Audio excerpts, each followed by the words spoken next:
Selama 5 tahun terakhir, Jakarta terus dilanda banjir yang belum kunjung teratasi.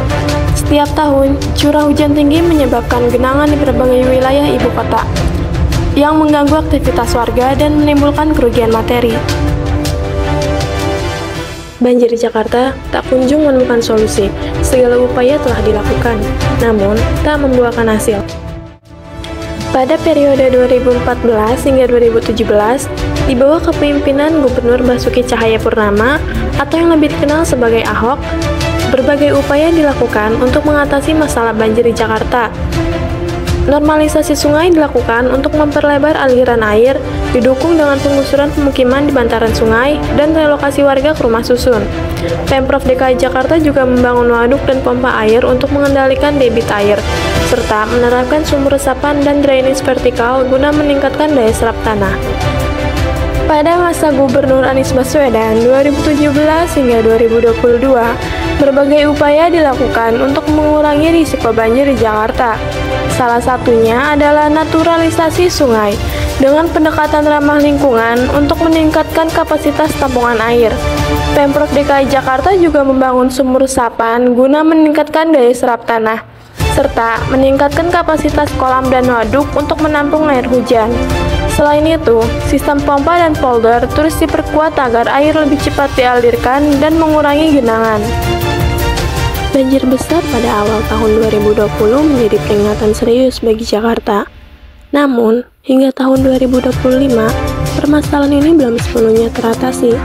Wilayah seperti Jakarta Barat, Jakarta Timur, dan Jakarta Utara seringkali menjadi langganan banjir saat musim hujan tiba. Sejumlah ahli memprediksi bahwa Jakarta berpotensi tenggelam pada tahun 2050 akibat penurunan permukaan tanah dan kenaikan permukaan air laut. Masih tentang Jakarta tenggelam itu sudah lama kita gaungkan. Mungkin 10 tahun yang lalu kami juga sudah berbicara tentang potensi Jakarta akan tenggelam. Itu ada prediksi 2030, ada prediksi 2040, tergantung dari kajian dan di mana lokasi yang kira-kira akan potensi lebih cepat tenggelam dibandingkan tempat lain. Nah, sekarang menjadi pertanyaan, realitas di lapangan, ada beberapa wilayah Jakarta yang memang sudah mengalami penurunan permukaan tanahnya, antara 10 sampai 15 cm per tahun. Peringatan ini menambah urgensi bagi pemerintah untuk mengambil langkah nyata dalam mengatasi permasalahan banjir. Pada awal tahun 2025, banjir kembali melanda Jakarta.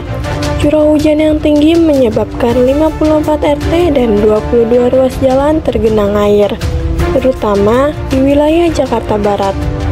Ketinggian air mencapai 30 hingga 100 cm. Mengakibatkan aktivitas warga yang terganggu dan kerugian materi yang tidak sedikit.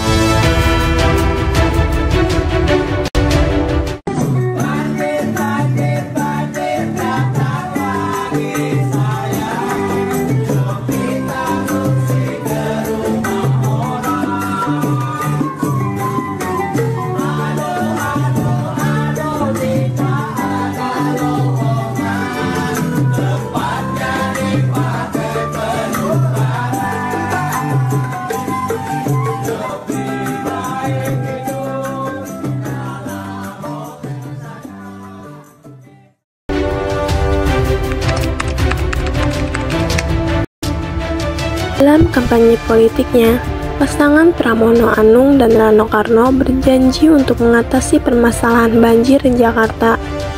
Mereka mengusung program revitalisasi drainase, pembangunan tanggul, dan normalisasi sungai sebagai solusi untuk mengurangi risiko banjir di ibu kota.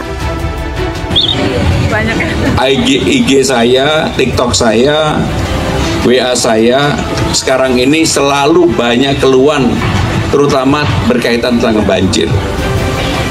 Dan pasti urusan banjir nanti akan menjadi perhatian secara khusus untuk ditangani secara bersama-sama. Dan untuk penanganan seperti banjir dan sebagainya tidak bisa ditangani dengan cara-cara konvensional, turun ke bawah. 100 hari pertama saya akan mencoba untuk menyelesaikan persoalan-persoalan.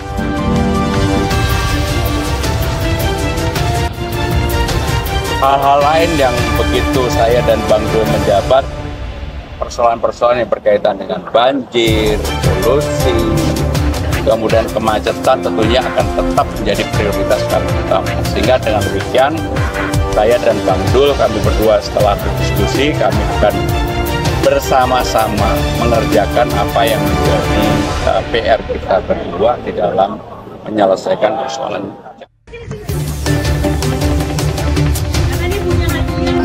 Program sudah berjalan. Oh, tentunya saya akan melakukan kerjasama dengan badan-badan atau apapun yang memang berpengalaman karena itu nggak bisa. Termasuk dalam jangka panjang yang disebut dengan Giant Seawall, oleh saya sebut dengan Giant Mangrove Wall, itu kerjasama pemerintah pusat dengan pemerintah Jakarta harus dilanjutkan karena disitulah sumber air tawar nanti akan bisa diambil. Kemudian juga supaya permukaan airnya